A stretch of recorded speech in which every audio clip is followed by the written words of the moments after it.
Bonjour, je suis Anna Sandrea, thérapeute et coach intuitif. Et aujourd'hui, je vais répondre à une question que quelqu'un m'a laissée sur mon blog. Et je me suis dit pourquoi pas répondre en vidéo.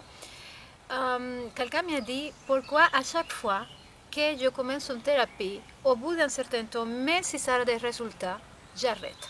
Je trouvais cette question extrêmement intéressante et justement en lien avec mon travail de ce moment, c'est-à-dire l'autosabotage. Qu'est-ce qui fait qu'une personne arrête une thérapie qui marche, soyons clairs, c'est parce que nous avons des systèmes d'autosabotage et de résistance. Je vais parler des deux.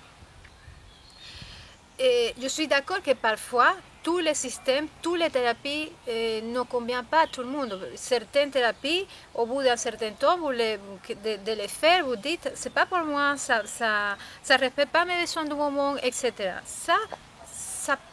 Ça peut être le cas pour certaines personnes, mais c'est le cas pour très peu de personnes. La plupart des gens qui arrêtent une thérapie qui marche, c'est à cause de l'autosabotage. Et pourquoi? Comment ce mécanisme marche? En fait, l'autosabotage est créé par tous les systèmes de résistance de l'ego. L'ego, c'est la partie de nous c'est un système de protection, en fait.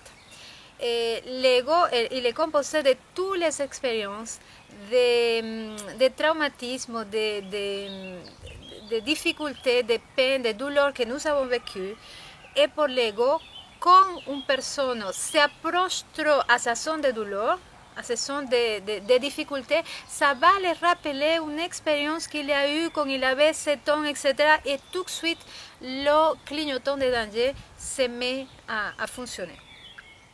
Donc l'ego va faire, par protection, hein, c'est pas un système pour s'ennuyer, c'est vraiment un système de protection, va faire que vous restez dans votre zone de confort, c'est-à-dire dans ce que vous connaissez aujourd'hui, même si sa zone de confort, c'est la souffrance. D'ailleurs, c'est pas parce que la zone de confort est confortable, c'est juste parce que vous connaissez c'est parce que vous connaissez ce qui se passe là. Parfois, notre zone de douleur, je le répète, c'est des circonstances vraiment très très difficiles.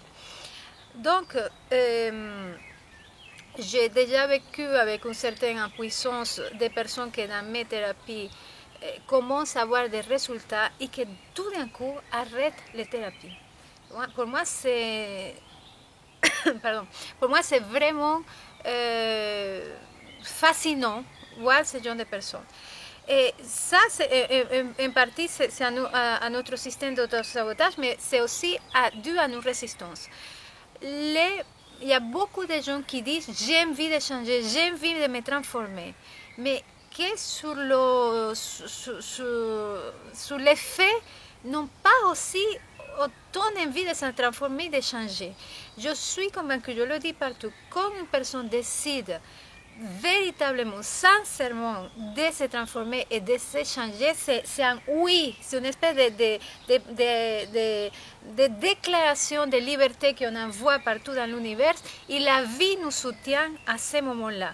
Elle va nous envoyer les personnes, les thérapeutes, les outils, les opportunités, un coucher de soleil qui va nous faire pleurer des larmes qui étaient contenues depuis longtemps en nous. La vie va nous soutenir dans cette démarche de libération.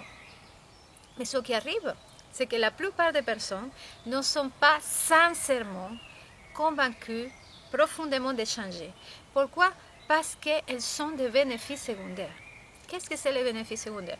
C'est les profits que nous tirons d'une situation, même si cette situation est difficile. Je vais vous donner un exemple. Et ça peut être par exemple les enfants. Moi, quand j'étais petite, je tombais souvent malade. Jusqu'à l'âge de 7 ans, j'étais très souvent malade. Et je me suis rendu compte que j'étais l'aînée de 5 enfants.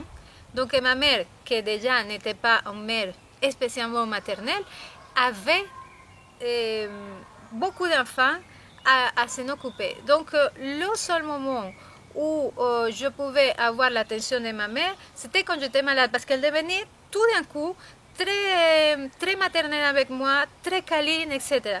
Et aujourd'hui, je me rends compte que toute cette maladie que j'ai eue jusqu'à l'âge de 7 ans, après j'ai changé de stratégie, c'était pour attirer l'amour de ma maman. Donc voilà, le bénéfice secondaire de toute cette maladie, c'était attirer cet amour.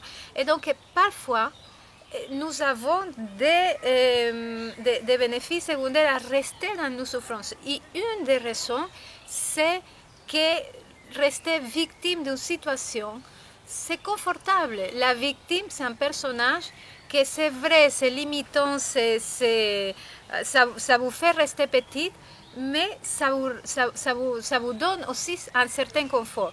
C'est facile, quelque part, rester victime. Difficile, c'est dire, je suis le créateur de ma vie, je suis le créateur de ma souffrance, je me prends en main et je passe à autre chose et je renonce à tous les bénéfices secondaires de ma souffrance et je ne me plains plus et j'avance et j'y vais. Ça, c'est très difficile. Donc, rester victime, rester petit, ça peut avoir ses bons côtés.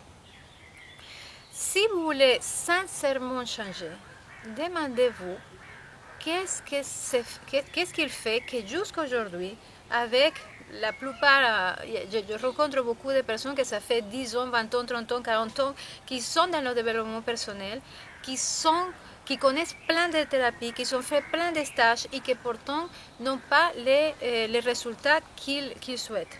Posez-vous la question, qu'est-ce qui me tient dans cette zone où je suis aujourd'hui?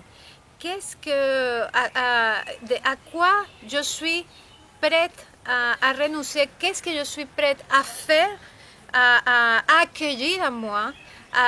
Comment je suis prête à mes responsabilités de ma situation pour passer à autre chose? Et surtout la question, quand je veux le faire? Est-ce que ça peut être maintenant? Et si c'est oui, même si tout d'un coup il y a des peurs qui se réveillent, il y a des doutes, etc., vous accueillez cette peur, ces doutes. Oui, je constate que quand je décide de changer, que quand je décide de me transformer, il y a tout d'un coup des peurs, des doutes, même des autosabotages ou même la panique qui m'entoure.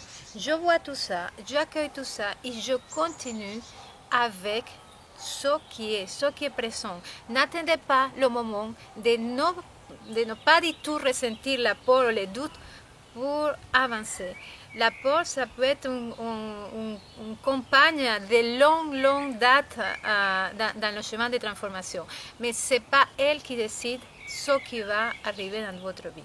Donc, je vous rappelle, si vous avez sincèrement l'envie de changer, dites-vous cet oui intérieur et la vie va vous accompagner. Même si vous avez des peurs, même si vous avez des doutes, c'est pas grave. L'important, c'est que vous soyez déterminé intérieurement à le faire. Et par rapport aux thérapies, les choses, quand vous sentez qu'une thérapie marche, que vous voyez des résultats, persévérer, parce que c'est la persévérance qui va faire la différence. C'est le travail quotidien, c'est le travail à long terme qui marche. Je le dis souvent je vois des gens qui me disent « Ah oui, tel outil, je le connais ». Ça, c'est comme, et je le fais il y a 10 ans, il y a 6 mois. Ça, c'est comme on dit, j'ai pris une douche il y a 6 mois et donc je ne dois pas plus faire des douches. Il y a des rappels, il y a des pratiques. C'est la pratique qui fait le maître, vous l'avez entendu de maintes fois. Donc, persévérez et vous aurez des résultats. À très bientôt.